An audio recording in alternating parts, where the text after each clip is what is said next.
Hello students, now we have to start the chapter that is electoral politics. Okay, तो अभी तक हमने इसमें देखा इलेक्शन प्रोसेस कि किस तरीके से किसी भी एरिया में इलेक्शंस होंगे, है ना, चाहे वहां पर कॉन्स्टिट्यूएंसीज बनाना हो या वहां पर वोटर लिस्ट या polling day, nomination of candidate, सारा काम कंप्लीट होगा तभी क्या होगा, इलेक्शन प्रोसेस पूरा होगा।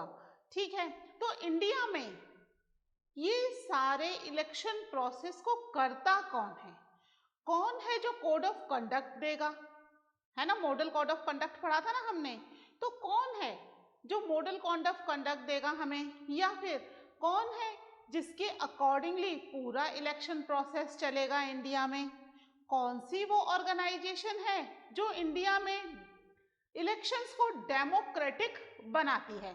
तो आज हम इसके बारे में ही डिस्कस करेंगे। क्या डिस्कस करेंगे हम?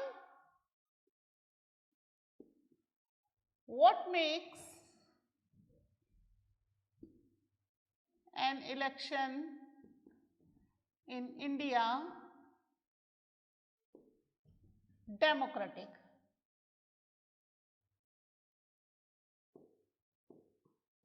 ठीक है, इलेक्शन को इंडिया में क्या है जो डेमोक्रेटिक बनाता है, क्योंकि अगर कोई एक ऑर्गेनाइजेशन ना हो to watch all the process तो कैसे हो जाएंगे इलेक्शंस? अनडेमोक्रेटिक, है ना, मिसयूज होने लग जाएगा पावर का। जो पार्टी रूल कर रही है वही पार्टी बार बार इलेक्शन जीत सकती है ना। सही तरीके से इलेक्शन ना होंगे, हमने देखा था जैसे थ्रेटनिंग नहीं देनी, ब्राइब नहीं देनी, तो थ्रेटनिंग और ब्राइब लोग देंगे, कौन रोकेगा? तो इंडिया में इस पूरे प्रोसेस को करने के लिए इंडिपेंडेंट इलेक्शन कमीशन होता है। इंडिपेंडेंट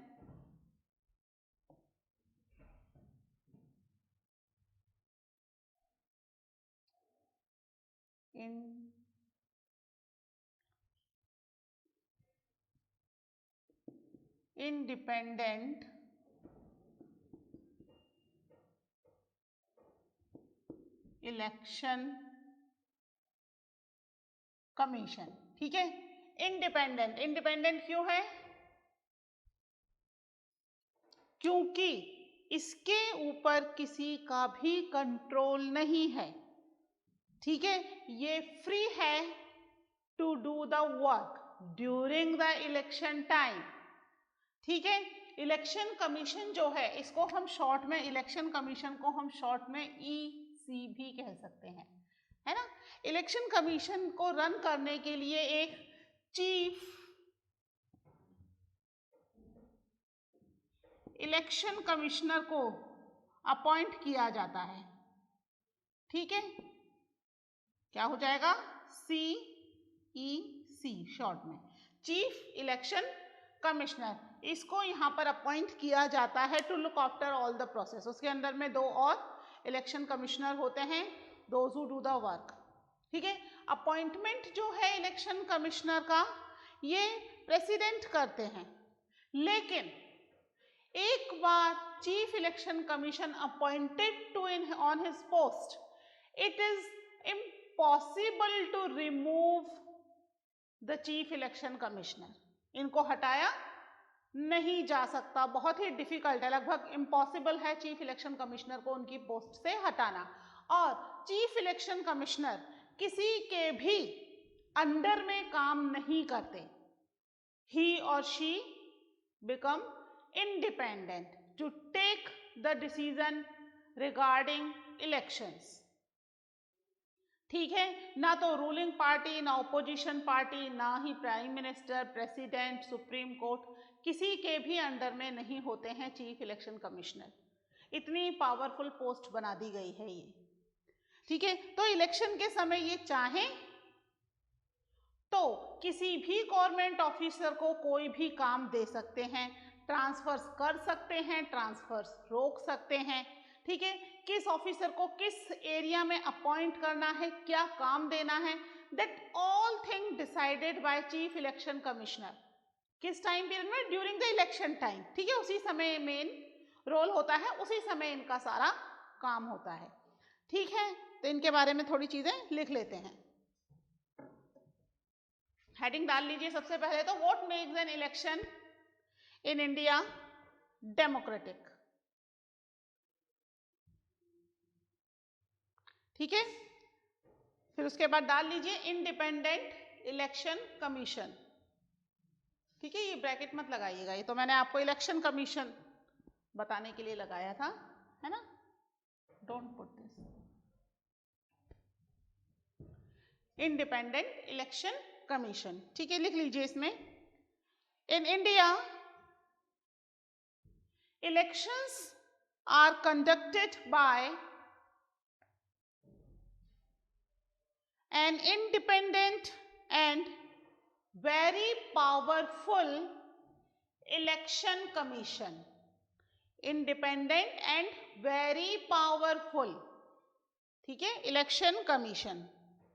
Next लिखिए, it enjoys the same kind of independence that the judiciary enjoys. ठीक है, बिल्कुल उतनी ही इंडिपेंडेंस एंजॉय कर सकते हैं जितना जुडिशरी भी किसी के अंडर में नहीं होती है, चाहे किसी का भी रूल हो, उससे कोई फर्क नहीं पड़ता, है ना। कोर्ट, सुप्रीम कोर्ट के जजेस किसी भी गवर्नमेंट के अंडर में नहीं आते, they are independent.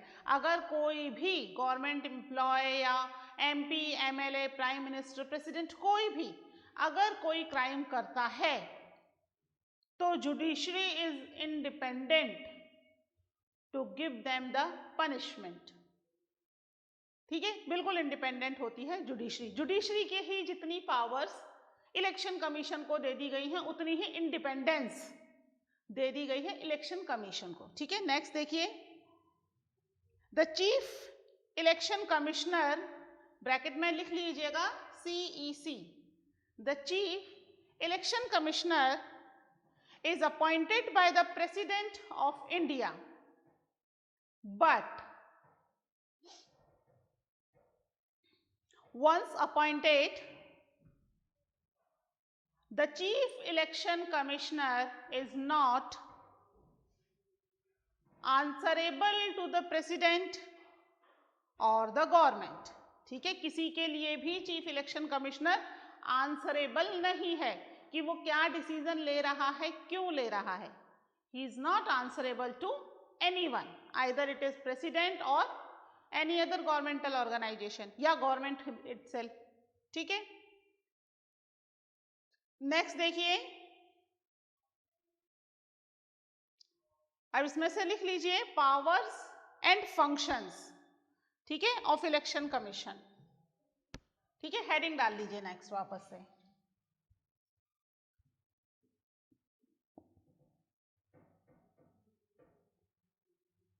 Powers and functions of election commission, ठीक है। क्या है इनके पावर्स एंड फंक्शंस, क्या है, लिखिए। फर्स्ट, सबसे पहले, EC takes decision on every aspect to conduct and control of elections from announcement of election to the declaration of result, ठीक है। कब से काम शुरू होगा? From the announcement of elections, और कब खत्म होगा? To the declaration of result, यानी अनाउंसमेंट होने से, इलेक्शन के अनाउंसमेंट होने से लेकर के डिक्लेरेशन तक सारी रिस्पॉन्सिबिलिटी किसके पास चली जाएगी? इलेक्शन कमीशन के पास चली जाएगी। सेकेंड पॉइंट लिखिए, it implements the code of conduct and punishes any candidate or party that violate it.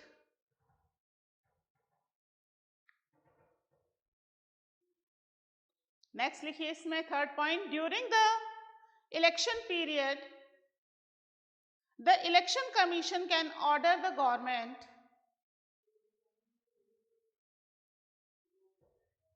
to follow some guidelines to prevent use and misuse of government power to enhance its chances to win election or to transfer some government officials. ठीक है, election period शुरू होने के बाद EC ही सारे government officers को orders देगी, चाहे इनके ट्रांसफर से रिलेटेड हो, चाहे इलेक्शन ड्यूटी से रिलेटेड हो। बस इलेक्शन कमीशन ये इंश्योर करता है कि किसी भी तरीके का कोई unfair means during the election use ना हो। इसके लिए उसे किसी भी एम्प्लॉय का यदि ट्रांसफर करना पड़ता है तो वो भी करती है, अगर किसी एम्प्लॉय को कहीं और शिफ्ट करना पड़ता है, बुलाना पड़ता है तो वो भी करती है। ठीक है, मेन एम इलेक्शन कमीशन का है free and fair peacefully elections, है ना। नेक्स्ट देखिए, फोर्थ पॉइंट लिखिए, when on election duty government officers work under and control of the election commission and not to the government। ठीक है, government employees किसके under में आ गए? सभी अंडर द इलेक्शन कमीशन। अब वो किसी भी गवर्नमेंट के अंडर में नहीं है। कब से कब तक? अनाउंसमेंट ऑफ इलेक्शन से लेकर के डिक्लेरेशन ऑफ रिजल्ट तक। All the government employees has to follow the orders of the election commission। ठीक है, अगर इलेक्शन कमीशन को लगता है कि कहीं पर कुछ भी मिसयूज हुआ है, चीटिंग हुई है, then they can order to the repolling of that area, है ना।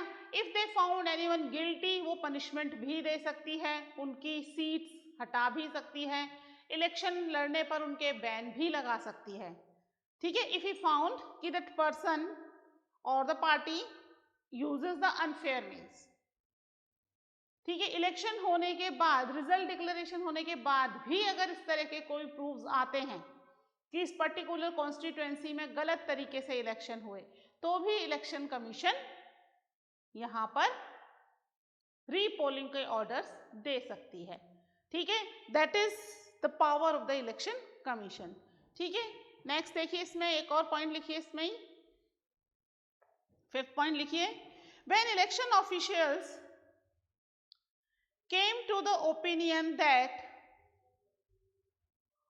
Polling was not fair in some booths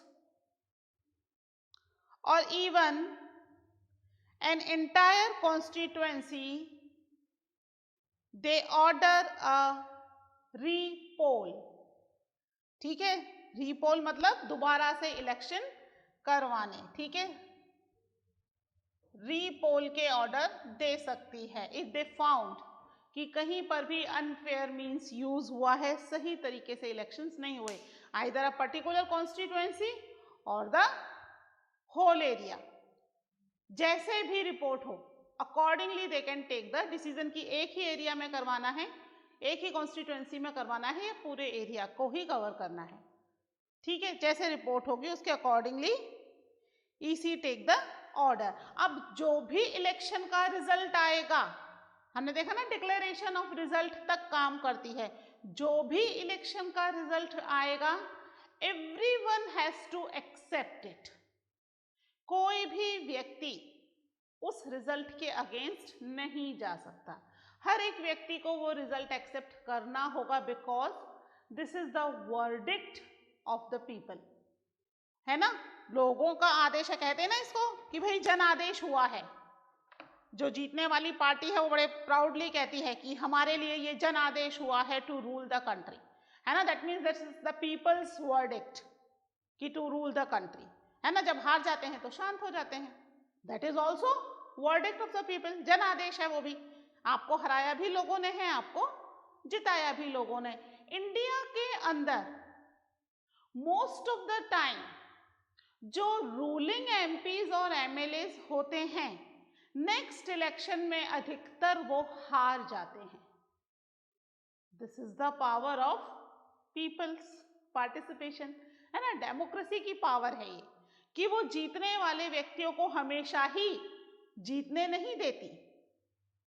एक बार जिताती है, दूसरी बार बता देती है कि आप भी हम में से एक ही हो, कॉमन पीपल ही हो, अगली बार हरा देती है ना। तो यहाँ पर सबसे इंपॉर्टेंट है पीपल्स पार्टिसिपेशन, कि लोग इलेक्शन में कितना पार्टिसिपेट करते हैं, है ना। जो लोग इलेक्शन में पार्टिसिपेट कर रहे हैं that is called turn out of the population, कितने पीपल टर्न आउट हो रहे हैं। ये जो डाटा है ये इंडिया का और दूसरी कंट्रीज का में भी डिफर, है ना, अलग अलग तरह जगह के लोगों की अलग अलग ओपिनियन होती है।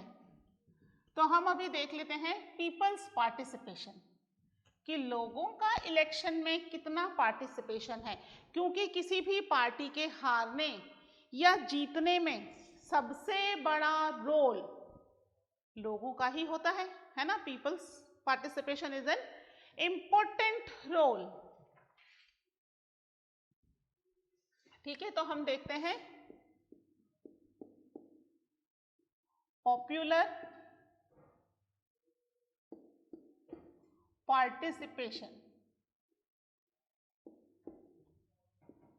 ठीक है, कि कितने ज्यादा लोग इलेक्शन में पार्टिसिपेट करते हैं। ठीक है, इलेक्शन में अगर हम इंडिया की बात करें तो लगभग most of the poor people, middle class people, SC ST, ये लोग इलेक्शन में ज्यादा पार्टिसिपेट करते हैं comparative to the rich people. Rich people elections में ज्यादा पार्टिसिपेट नहीं करते हैं। ठीक है, अगर हम इंडिया की बात करें, यही बात अगर हम बात करें about the Europe, western Europe, तो वेस्टर्न यूरोप में इसका उल्टा है, या US की बात करें तो वहां पर इसका उल्टा है। वहां पर जो रिच पीपल है, वाइट कम्युनिटी है, वो लोग ज्यादा इलेक्शन में पार्टिसिपेट करते हैं comparative to the black people and the other community, है ना। जैसे अमेरिका में अफ्रो अमेरिकन्स हैं या ब्लैक पीपल हैं, वो लोग कम पार्टिसिपेट करते हैं compare to the white people. White people ज्यादा पार्टिसिपेट करते हैं इलेक्शंस में। हमारे यहाँ इसका उल्टा है, हमारे यहाँ जो लोग रिच हैं, प्रॉस्पेरस हैं, वो इलेक्शन में पार्टिसिपेट ज्यादा करना पसंद ही नहीं करते हैं। But those who are rich, those who are poor, है ना, middle class, they wanted to participate in the election. Election में पार्टिसिपेट करना इंपॉर्टेंट इसलिए भी है कि if you participate in the election then only you can show your verdict. You are also a population, हम भी तो पीपल हैं कंट्री के, तो हम हमारी जो बात है वो कैसे बताएंगे। तो हमारा जो वोट है दैट इज वेरी वैल्यूएबल। एक एक एक एक वोट से मिलकर के ही लाखों हजारों वोट बन जाते हैं, जिससे कोई भी कैंडिडेट हारता या जीतता है ना। तो जो जितने लोग इलेक्शन में पार्टिसिपेट करते हैं that is called turn out. कितना टर्न आउट हुआ, है ना। जैसे 50% टर्न आउट है या 65% टर्न आउट है। इंडिया के अंदर जो पार्टिसिपेशन है लोगों का, वो या तो इंक्रीज हो रहा है या रिमेन द सेम। डिक्रीज बहुत ही कम टाइम ऐसा नोटिस किया है कि डिक्रीज, अगर डिक्रीज हुआ भी है तो बहुत कम परसेंटेज डिक्रीज हुआ है। अधिकतर हमारे यहाँ यही हुआ है, या तो पार्टिसिपेशन सेम रहा है जितना पिछली बार था, आइदर इट इंक्रीज, है ना। और इंडिया में एक इंपॉर्टेंट बात यह भी है, अभी कुछ टाइम से ही ऐसा होना शुरू हुआ है कि लोगों ने पार्टी, पॉलिटिकल पार्टी का मेंबरशिप लेना शुरू कर दिया है। They are member of one or the another party. हर 10 में से 7वां व्यक्ति किसी ना किसी पॉलिटिकल पार्टी का मेंबर है। ठीक है, हम देखते हैं हमारे आसपास भी बहुत सारे लोग हैं, either they belongs to this party or that party, तो वो किसी ना किसी पार्टी के मेंबर्स बने हुए हैं। ठीक है, तो इंडिया में पॉलिटिक्स में लोगों का काफी इंटरेस्ट है। ठीक है, इसके भी कुछ पॉइंट्स हम नोट कर लेते हैं। कई बार एग्जाम में आता है कि जो इंडिया में इलेक्शंस हैं उसमें लोगों का क्या पार्टिसिपेशन है, what do you think about the popular participation of Indian during the election time, है ना। लिखिए इसमें पहले, सबसे पहले तो हेडिंग डाल लीजिए पॉपुलर पार्टिसिपेशन। लिखिए इसमें another way to check the quality of the election process is to see whether people participate in it with enthusiasm। ठीक है, कि लोग इसमें पार्टिसिपेट करते हैं enthusiasm के साथ या नहीं। ठीक है, इसमें लिखिए सबसे first point, people's participation in election is usually measured by voters turn out figure, है ना, वोटर्स टर्न आउट फिगर। क्या है टर्न आउट, लिखिए इसके बारे में। Turn out indicates the percentage of eligible voters who actually cast their vote. ठीक है, कितनी पॉपुलेशन थी, कितने वोटर्स थे, out of them how many cast their vote।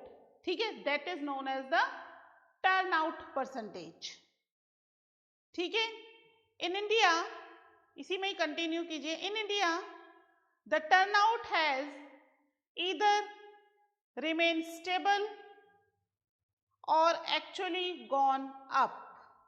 ठीक है, इसमें ये ग्राफ दे रखा है 1991 से 2005 का यूके एंड इंडिया का। यूके का ग्राफ जो है इस तरीके से है, एक बार चढ़ा फिर डाउन हुआ और फिर चढ़ा।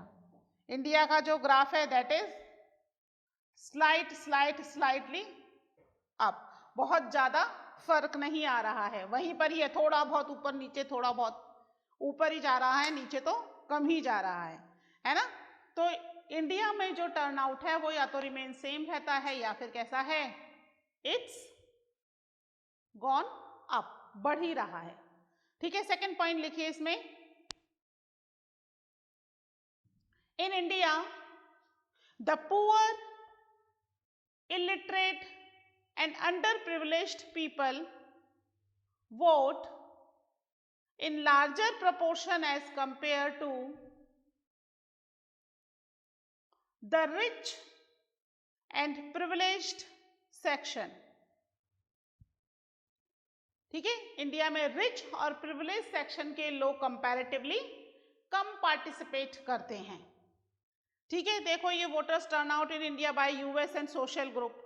ठीक है, इंडिया में देखिए क्या हो रहा है, अपर कास्ट 56 है, ओबीसी 58, एससी 60, एसटी 61, है ना। अपर कास्ट का टर्नआउट कंपैरेटिवली कम है, जबकि अमेरिका की अगर हम बात करें, व्हाइट्स का टर्नआउट 60% है, ब्लैक्स 56 एंड हिस्पैनिक 28, वहां पे कम हो रहा है इनका पार्टिसिपेशन। ठीक है, उल्टा है। ठीक है, थर्ड पॉइंट लिखिए, common people in India attach a lot of importance to election. They feel that through elections they can bring pressure on political parties to adopt policies and programs favorable to them। क्यों participate कर रहे हैं ज्यादा poor लोग, so they can pressurise the government. ठीक है, इसीलिए turnout percentage में poors and under privileged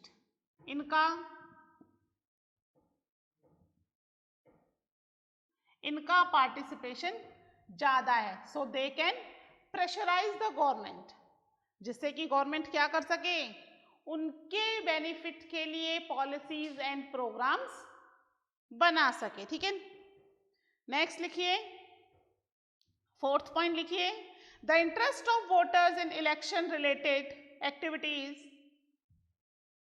has been increasing over the years. During 2004 elections, more than 1/3 voters took part in the campaign related activities. 1 out of every 7 voter is a member of a political party. This is we're talking about India. ठीक है? 1 out of every 7 voters is a member of a political party. ठीक है? India की बात कर रहे हैं यहाँ पर। हर 7 में से एक व्यक्ति तो किसी ना किसी पॉलिटिकल पार्टी का मेंबर होगा ही होगा। ठीक है? इतना ज़्यादा आजकल पॉलिटिकल पार्टी में लोगों का पार्टिसिपेशन बढ़ता जा रहा है। क्यों बढ़ रहा है? So can they pressurise the government, है ना, कि उनके लिए काम करे। ठीक है? फिर है एक्सेप्टेंस ऑफ इलेक्शन आउटकम्स। अब इलेक्शंस होने के बाद जो भी इलेक्शन का आउटकम आता है, that has to be accept by each and every one. क्यों एक्सेप्ट करना पड़ता है सभी को? Because this is the verdict of the people, है ना, so they have to accept it. अगर लोगों के वर्डिक्ट को एक्सेप्ट नहीं करेंगे तो फिर नेक्स्ट इलेक्शन में कैसे खड़े होंगे? तो यहाँ पर either they won the election और दे लूज द इलेक्शन, कुछ भी हो, इससे कोई फर्क नहीं पड़ रहा है। जो भी आउटकम होगा, जो भी रिजल्ट आएगा, each and every party has to accept it, चाहे वो जीते या हारे। जीते तो सेलिब्रेशन, नहीं जीते तो शांत। ठीक है? जो भी जीतता है, अधिकतर क्या होता है हमारे यहाँ पर, जो लास्ट टाइम की विनिंग पार्टी है, next time they lose the election. Most of the time हमारे यहाँ यही होता है। हर बार गवर्नमेंट को हम चेंज कर देते हैं, सेम गवर्नमेंट को हम कंटिन्यू नहीं रखते हैं। ठीक है? तो इसके आगे नेक्स्ट टॉपिक को हम पढ़ेंगे in the next lecture. Till then take care, bye.